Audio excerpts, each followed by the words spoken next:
What? Cardboard Vivs, start your engines. Recently, the Cardboard Vivs visited Daytona Beach. But you know, the Little Cardboard Vivs weren't the only ones having fun.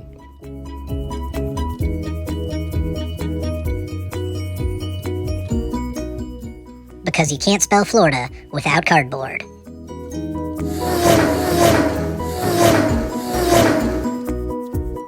Welcome to another episode of Cardboard Viv, the Little Cardboard Vivs and the Senior Cardboard Viv went to the Daytona Beach Flea Market, where we picked up an assortment of goodies, some of which you see in front of us now.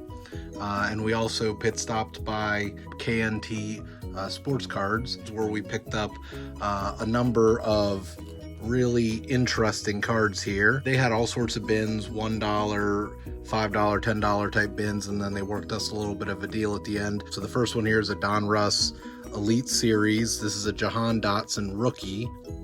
Left hand up. We got a variant of Panini Mosaic John Riggins. Left hand up.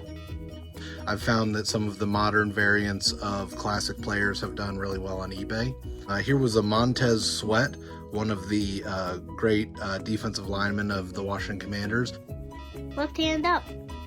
It's his rookie card, and you'll see it's numbered out of 199. Each of those were picked up for $1, as was this Lamar Jackson non-rookie card, but numbered to $3.99. A Joe Flacco rookie card.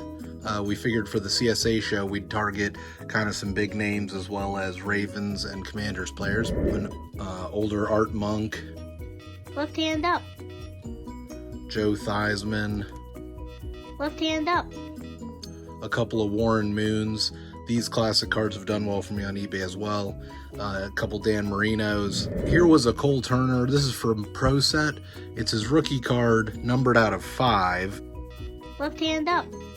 I had previously purchased a Cole Turner autograph rookie. These are not super valuable, but and I may have been throwing good money after bad in going after Cole Turner, but if he can turn around an Eric Bieniemy's offense, this could see some spike in value. Similar theory here for selling at the CSA show.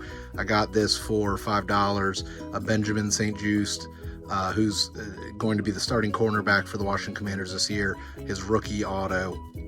Left hand up. Shout out to my main man, Umo, who's a big Ravens fan, and he had given me a tip on Isaiah Likely, who I had in some streaming options this year in fantasy. He was the backup tight end for the Baltimore Ravens, and he's seeing an increasing role. These are two of his autograph rookie cards. One is numbered out of 30, and the other is numbered out of 5. And if he continues to grow in the way that I think Umo and other Ravens fans believe, these could have increased value. And then lastly, we took a speculative shot at a Sam Howell rookie. Left hand up. This is numbered to 99, so it's a fairly limited rookie card, and it's from the Panini certified product, which is very nice. It's also a cool looking card with the boom box, and so if Sam Howell, who's the new starter this year for the Commanders, has a big season, we could see a spike in value of these. All of these cards, which included about 5 autograph cards, numbered cards, some vintage, I got the whole lot for $35. Not too bad, and we want to give a special shout out to KnT Sports Cards. The Cardboard Vivs attended the Daytona Beach Flea Market, where we found all sorts of interesting things, and we wanted to take a look at the sorts of items you could find at a very large-scale flea market. There were a lot of grab bags and things like that, and so we tried to target a variety of things. We spent about $20 on everything that you will see. We'll go ahead and get started. I picked up, there was just a giant bag of all sorts of different sports cards, and I picked out ones that look like they had vintage basketball in them. Now these are from the 70s, and I know that a lot of the vintage basketball cards from that era do okay. We'll see if we got any big names. Probably not. You're never going to find a true gem at a flea market like that, because the folks, they know better. There's Kevin Porter. You're never going to find a crazy hit in one of these grab bags, but you can find some nice filler, especially older vintage cards. You can find ones that have been overlooked but that are still in pretty nice condition, which is what I believe we have here. We got some more Paul Silas.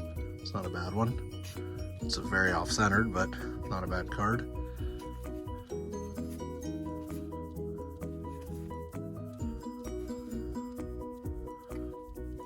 Dennis Johnson. So again, some truly vintage basketball cards, nothing that's going to knock anyone's socks off, but these were in total for all of these cards was $6, so that's not a bad deal any day of the week. A lot of repeats, more Dennis Johnson. As far as filler cards go, these sell pretty well on the old eBay. Johnny Davis, Lou Hudson, more Dennis Johnson.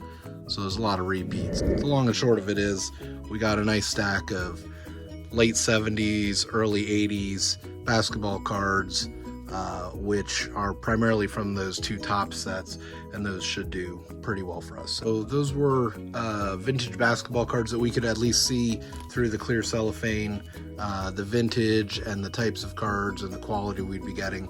We also got a couple of these football grab packs, but this is a true grab bag. They are sealed behind paper, so we have no idea what we're getting. I have no idea if these are vintage or modern. Looks like some vintage to start us off. There's a Michael Irvin, Dan Marino, Joe Namath, Terry Glenn, Devontae Smith, rookie card out of Alabama. All right, well, so I guess it's a true mix of vintage, because I'd, 93 Michael Irvin might be nice for a fan, but a rookie Devontae Smith, that's really not a bad card, even though it's a Don Russ, not bad at all.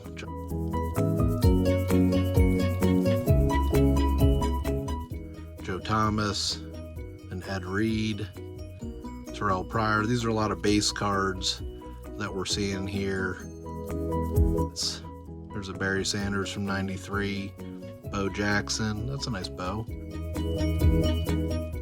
Here's a rookie Chase Claypool, a DJ Chark, 91 Joe Montana. Not terrible. Ezekiel Elliott, Amari Cooper, another Dan Marino. So you really had a mix of vintage and modern, but again, we don't expect any big hits out of these grab bags. To be honest, I'm a little surprised we even did as well as we did.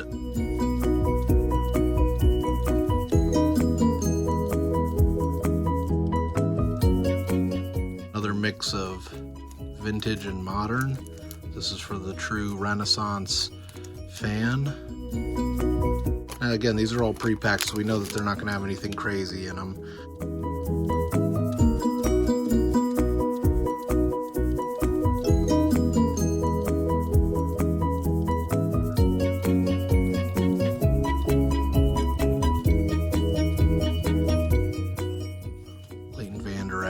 Saquon Barkley, some nice cards.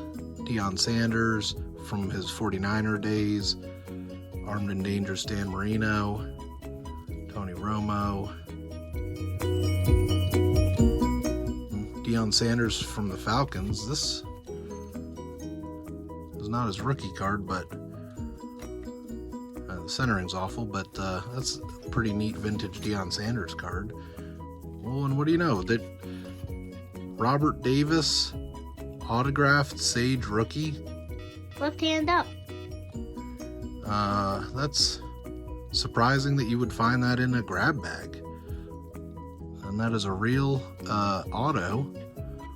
Now, Sage is an unlicensed product, but kind of surprised to see a Robert Davis rookie auto in here. That was pretty surprising.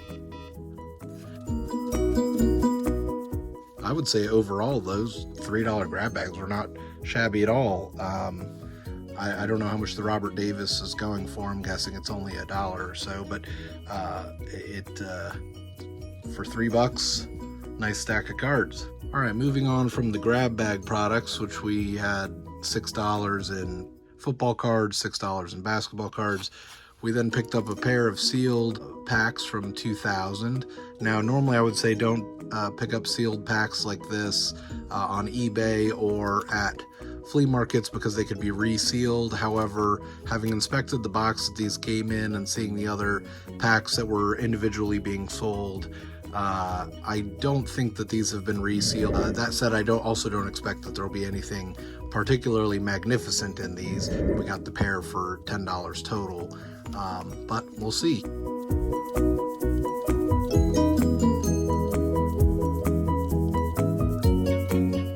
Ooh, you can tell that now these cards are all stuck together, which is very common of Topps vintage sealed products that have been kind of compressed over time. But yeah, these are definitely not repacked. They are stuck together completely, so we're going to have to actually peel them off of each other. Hear that nice crisp Corey Bradford, Kevin Johnson. Cards appear to be in nice shape. A John Lynch, Jammy German. Oof. James Allen. I have no idea who that is. Ooh, there's a Topps Chrome refractor for Isaac Bruce. Oh, we'll throw the value up of that one. And an Edgerrin James season highlights. It's a nice card. Bobby Ingram. All right, let's see. Pack 2. These have been sitting for 20 some years, about a quarter century, just bricked together. So you can see they're stuck together in this pack as well. Steven Alexander, throwback to the great then Redskins tight end. Left hand up. Brian Greasy. Tony Gonzalez, that's not bad. Hall of Famer.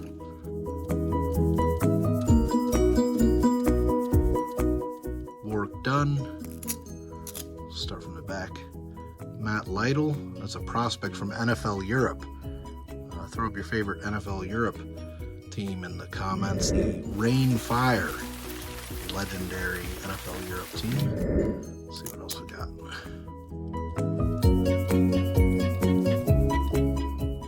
Another NFL Europe prospect. Probably the most valuable card from the whole hunk is probably this Isaac Bruce, and I'm guessing it's not very much, probably less than $1. So that shows you sealed product is generally worth more sealed, but still nice to pull an Isaac Bruce. And now the moment we've all been waiting for. We also picked up a pair of Evolving Skies Pokemon packs. Now the interesting thing about these are they are unquestionably fake. They are very fake. There are a variety of telltale signs that will show you that these are fake. The most noticeable, and I knew it instantly when Mrs. Cardboard Viv pointed out that there were Pokemon packs for sale, is the fact that the seller was willing to give us 2 packs for under $2 a piece. But aside from that, you can see it has these corners that are triangular, and it's hard to tell by video. It doesn't seem to fit around the cards quite right, and honestly it doesn't feel like there's 10 cards in there. Now other fake variants like this might have spelling errors or things like that. These are, you know, pretty decent fakes as far as coloring and design. I thought it would be interesting, even though we know that these are fake, to open them on the channel to see what in fact a flea market fake Pokemon pack contains.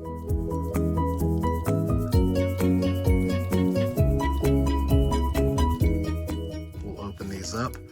All right, so off the bat, the cards are not in a correct order. You can tell this one's dinged. This is a fake Galarian Slow King Max. And you can see the back, in addition to the card being dinged, the back looks like a photo of the picture, as does the front. They don't look quite right. The backs of the Pokemon cards were very purple and they're supposed to be blue. Although there is coloring there.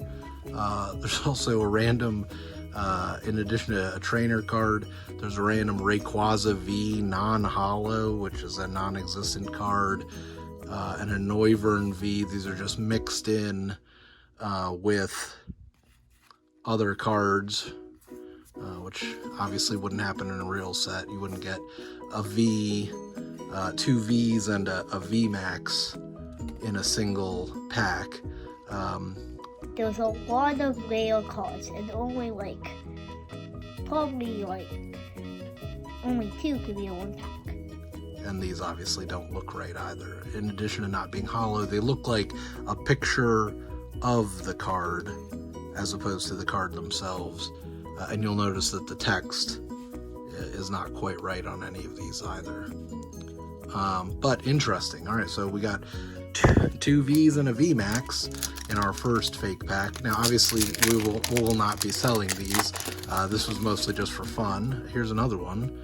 Another guaranteed shiny V, Calyrex. The backs of the cards, again, don't look quite right. And here you see a mix of random cards in here. A Rufflet. There's an Umbreon V, randomly mixed in there. You can see the font changes pretty significantly between the cards, which is another telltale sign that these are fake. Interesting, like this Hitmonchan is a good example. If you look at the font on Hitmonchan, that does not look like something you'd see in a true Pokemon pack with genuine Pokemon cards. And the foiling on this is also not correct. It looks like it could be almost peeled off, and the card is also dinged up. The fact that there would be a foil card in the opposite direction of every other card, also not how real packs are stored, but there you go. If you were ever curious what is inside fake Pokemon packs, well, you get lots of hits. You get Vs upon VMAXs. This is 2 packs, and we got 5 hits, as well as a bunch of other fake cards. So very interesting for sure. Glad that we picked up a couple packs, and hopefully you learned something about how to avoid fakes of sealed product, avoiding the triangular corners, packs that don't feel right, and of course, if a deal seems too good to be true, then it is. We will catch you on the Flip-It-A-Dip.